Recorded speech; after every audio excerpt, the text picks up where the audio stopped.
नमस्कार बंधुरा आज আমি বানাবো চুষি পিঠা। যার জন্য আমি এখানে নিয়ে নিয়েছি 500 ml দুধ, এখানে নিয়ে নিয়েছি খেজুরের গুড়, আর এখানে নিয়ে নিয়েছি চালের গুঁড়ো। আমি অল্প করে বানাবো, এটা যেহেতু সময়ের কাজ সেহেতু আমি অল্প বানাবো, অত সময় আমার হাতে থাকে না, সুতরাং আমি রেসিপিটা অল্প চাল দিয়ে কিন্তু দেখাবো কিভাবে চুষি পিঠে বানানো হয়। কড়াতে জল বসিয়ে দিয়েছি, এখানে লবণ দিয়ে দিলাম পরিমাণ মতো। যেহেতু আমি অল্প পরিমাণে বানাবো তাই আমি অল্প জল ব্যবহার করেছি। ভালো করে এটাকে মাখতে হবে, চালের গুঁড়িটাকে এই গরম জলে ফুটিয়ে। জল ফুটতে শুরু করেছে, লবণটা ভালো করে এর মধ্যে আমি ঘেঁটে দিলাম। এবার আমি এর মধ্যে চালের গুঁড়িটা দিয়ে দেবো। এটা ভালো করে আমি একটু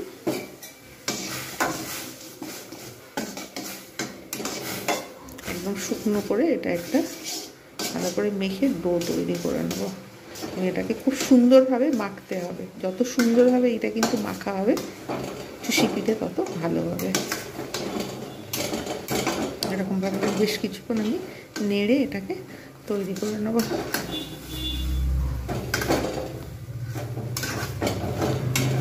সময়ের কাজ যেহেতু সেহেতু আমি খুবই অল্প করে বানাবো।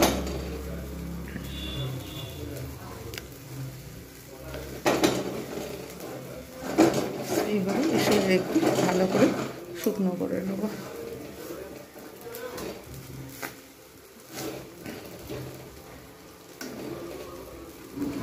একদম পুরো ভালো করে যতক্ষণ পর্যন্ত না ভালো করে হয়ে যাচ্ছে ততক্ষণ পর্যন্ত কিন্তু অপেক্ষা করবো। পুরো এইরকম একদম পুরো এইরকম হয়ে গেছে ডোটা। এবার এইটাকে ভালো করে মাখবো, যতক্ষণ পর্যন্ত না ভালো করে মাখা হবে ততক্ষণ ঠিক হবে না চুষি পিঠে। মাখাটা কিন্তু খুব ভালো হতে হবে। এবার এটাকে নামিয়ে নেব, নামিয়ে নিয়ে তার পরবর্তী স্টেপটা দেখাচ্ছি। এটাকে ঠিক আমি এইভাবে সুন্দর করে আমি একদম পুরো মেখে নিয়েছি, একদম পুরো ভালোভাবে মেখে নিয়েছি। মেখে নিয়ে এবারে আমি এটাকে এরকম করে লম্বা করে ভালোভাবে এটাকে এরকম ভালো করে একটা লেচি কেটে নেবো, সরু করে। এগুলোকে এবারে একটা একটা করে ছোট্ট ছোট্ট করে এরকম করে ছোট্ট ছোট্ট করে নিয়ে নেব। করে নিয়ে নিয়ে হাতের এই কোণের সাহায্যে এরকম সরু সরু করে এরকম করে করে সরু সরু করে তৈরি করব, যত ছোটো ছোটো হয় এবং সরু সরু হয়। এরকম করে করে সব তৈরি করে নেব। প্রত্যেকটা এরকম একটা একটা করে নেব, নিয়ে ঠিক এইরকম সরু সরু করে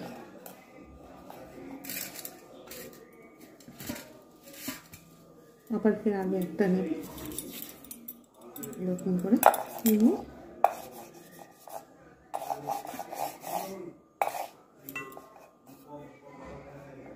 এরকম ছোট্ট ছোট্ট করে আবার ফের আরেকটা পাশে এইরকম করে করে প্রত্যেকটা এরকম। যেহেতু অনেক বড় হয়ে গেছে তাই আমি ছোট্ট ছোট্ট করে কেটে নিলাম। এইরকমভাবে সব তৈরি করবো আস্তে আস্তে করে করে। প্রত্যেকটা এইভাবে আমি তৈরি করে নিয়ে তারপর আমি ফিরে আসছি। একটা একটা ছোট্ট ছোট্ট করে নেব, নিয়ে আর এরকম করে রেখে দেবো। খুবই ছোট্ট ছোট্ট করে করে এগুলো নিতে হবে, বেশি একদমই বড় নেওয়া যাবে না, বড় নিলে তাহলে হবে না।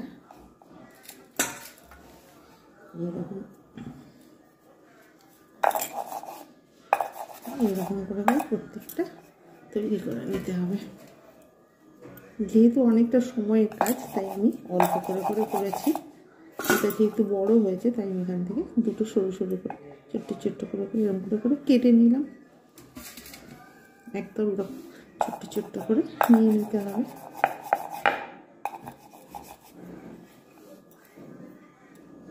এরকম করে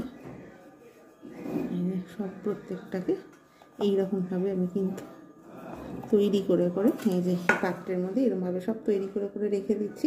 সব কটা তৈরি করে তারপর আমি ফিরে আসছি।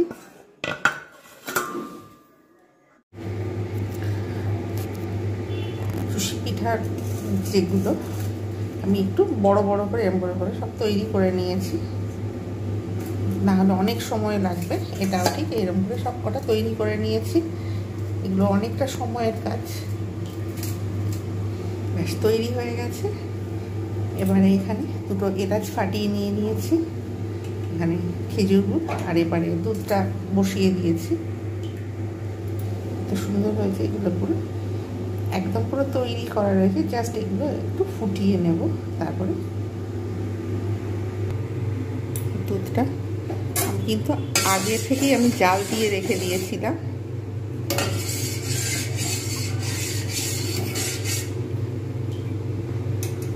সেটা দেখানো হয়নি। এখানে 500 ml দুধ আছে।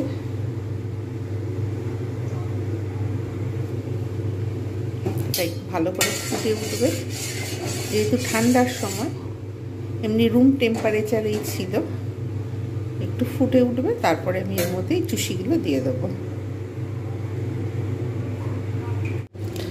চুষিগুলো সাধারণত ছোট ছোট অনেকে করে, কিন্তু সময়ের কাজ এর থেকেও ছোট অনেকে করে, কিন্তু যেহেতু সময়ের কাজ সেহেতু আমি একটু সাইজে একটু বড় বড় করে করে নিয়েছি এটা।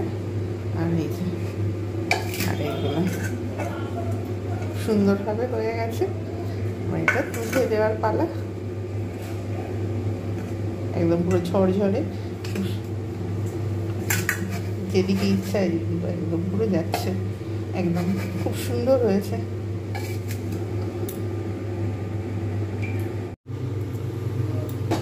দুধ পুরো ফুটতে শুরু করেছে অলরেডি, তাই আমি এগুলোকে এবারে আস্তে আস্তে করে এগুলো সব ঢেলে দিয়ে দেবো। এগুলো তো সিদ্ধ করাই রয়েছে, এটাও ঢেলে দিয়ে দেবো। আলতোভাবে কিন্তু নাড়তে হবে, বেশি জোরে জোরে নাড়া চলবে না।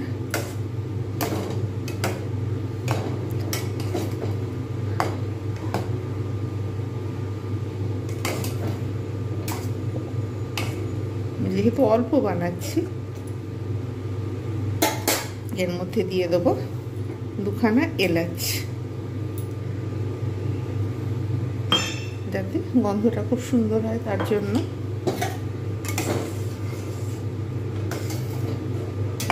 নাড়তে থাকবো আলতোভাবে, বেশি নাড়বো না, তলায় যেন ধরেও না যায়।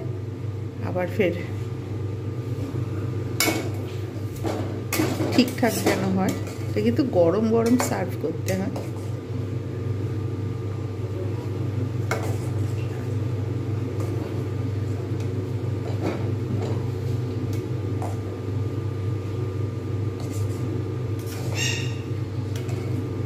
আমি যেহেতু ফুল ক্রিম দুধ ব্যবহার করেছি, তাই আমার 500 ml-তেই আমার হয়ে গেছে। আর খুব অল্প পরিমাণে আমি চুষি ব্যবহার করেছি, বেশি কিন্তু দিইনি। এগুলো যেই উপরে ভেসে উঠবে তখন বোঝা যাবে যে এগুলো একদম পুরো পারফেক্ট। আস্তে আস্তে ভেসে উঠছে, কেননা আমি যখন আমি বয়েল করা জলের মধ্যে আমি কিন্তু চালের গুঁড়িটা দিয়েছিলাম এবং ভালোভাবে আমি কিন্তু নেড়ে নিয়েছিলাম,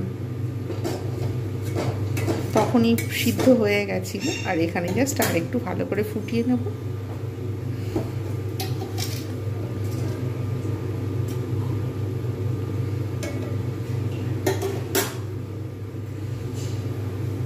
আঁচ বেশি জোরে দেবো না, প্রয়োজনে একটু কমিয়ে দেবো, একটু বাড়িয়ে দেবো, নাহলে কিন্তু পড়ে যাওয়ার সম্ভাবনা থাকবে। আঁচটা আবার কমিয়ে দেবো,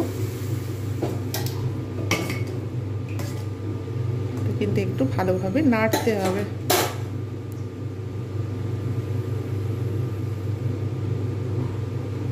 এলাচের সঙ্গে নতুন গুড়ের কম্বিনেশন কিন্তু অনেক সুন্দর, আর তার সঙ্গে দুধ। অনেকে এটা পছন্দ করে না এলাচের সঙ্গে নতুন গুড়, কিন্তু আমার আবার পার্সোনালি খুবই ভালো লাগে এলাচের সঙ্গে নতুন গুড় এবং তার দুধ। তিনটের একসঙ্গে একটা কম্বিনেশনে আমার কিন্তু বেশি ভালো লাগে, যার জন্য আমি নতুন গুড়েতেও আমি কিন্তু একটু এলাচ ব্যবহার করি।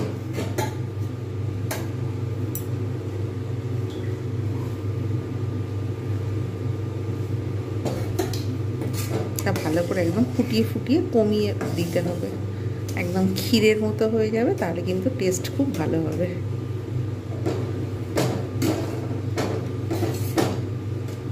ছোটো এলাচের গুঁড়ো, নতুন খেজুরের গুড় আর দুধ, এই তিনটের কম্বিনেশন কিন্তু অসম্ভব সুন্দর এবং পিঠের সঙ্গে খুব ভালো যায়, যার জন্য আমি গুড়েতেও আমি এলাচ ব্যবহার করি। যার ভালো লাগে না এলাচটা স্কিপ করে যাবে, কিন্তু আমার যেহেতু ভালো লাগে তাই আমি এলাচটা এর সঙ্গে অ্যাড করে দিই।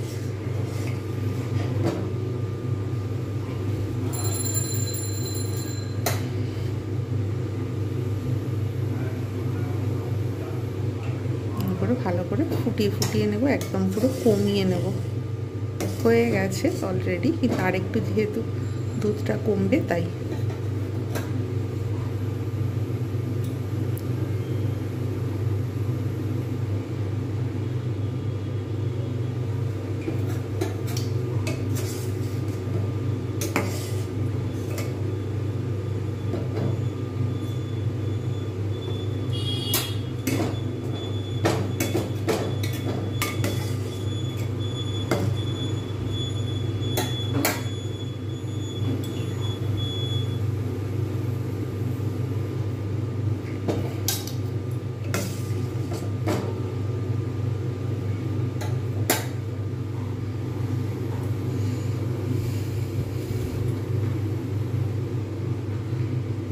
ভালো করে নাশ বয়েল করে আমি যদি গুড় দিয়ে দিই তাহলে কিন্তু এটা কিন্তু একটু শক্ত থেকে যায়, যার জন্য সুন্দরভাবে বয়েলও হয়ে গেছে। এইবার আমি এর মধ্যে গুড়গুলো দিয়ে দেবো, আর নাড়বো না।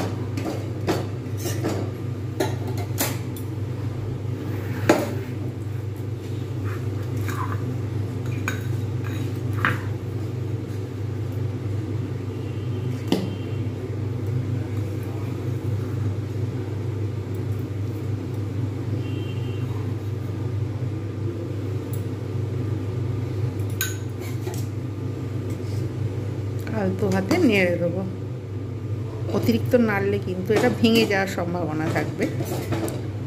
একদম পুরো পারফেক্ট হয়েছে।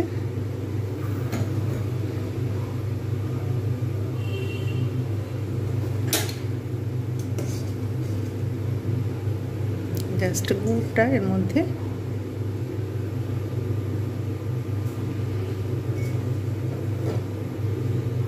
একদম পুরো মেল্ট হয়ে যাবে।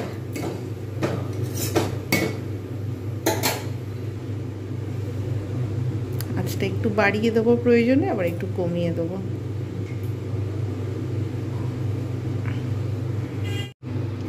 কমপ্লিট। এবার আমি এটাকে সার্ভ করে দেখাবো, একদম পুরো পারফেক্ট হয়েছে।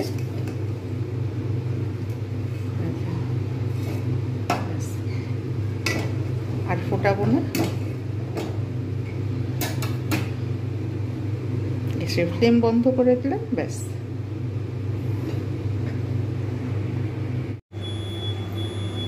তৈরি হয়ে গেল বাঙালির ঐতিহ্যবাহী চুষি পিঠা।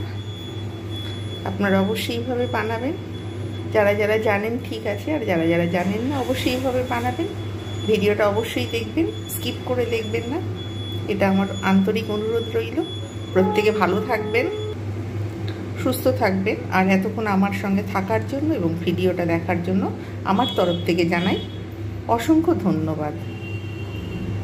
কেমন হয়েছে অবশ্যই জানাবেন, আর সর্বশেষে বলি bye bye and take care.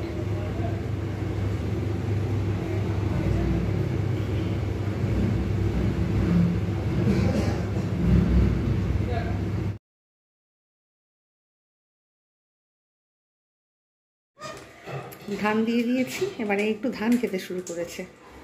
ধান পেয়ারা অল্টারনেট করে, একবার ধান একটু পেয়ারা। আর আরেকজন তাকে ধান দিয়েছি, তার কোনো তেল তোল নেই, সে কিন্তু পেয়ারাটাই খেয়ে যাচ্ছে, ওর পেয়ারাটাই পছন্দ, ধান পছন্দ নয়। আর এর পেয়ারা পছন্দ, এ পেয়ারা খাচ্ছে, একবার ধান খাচ্ছে একটু পেয়ারা খাচ্ছে।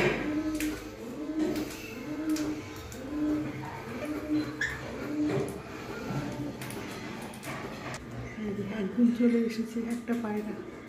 আরেকজন আসেনি, এসে মাঝে মধ্যে একটু ডাকছিল, ঘু ঘু করে ডাকে, আবার চুপচাপ। যখন ইচ্ছা হয় চলে আসে, আবার যখন ইচ্ছা হয় চলে যায়। মাঝে মাঝে দুজনে আসে, মাঝে মাঝে একা আসে। এখন এই একা এসে পড়েছে।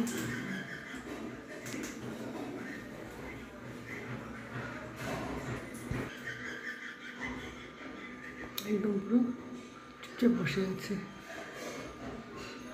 একটু রেস্ট নেবে, চারিদিক থেকে ঘুরে এসে ওর একটু রেস্ট দরকার এখন।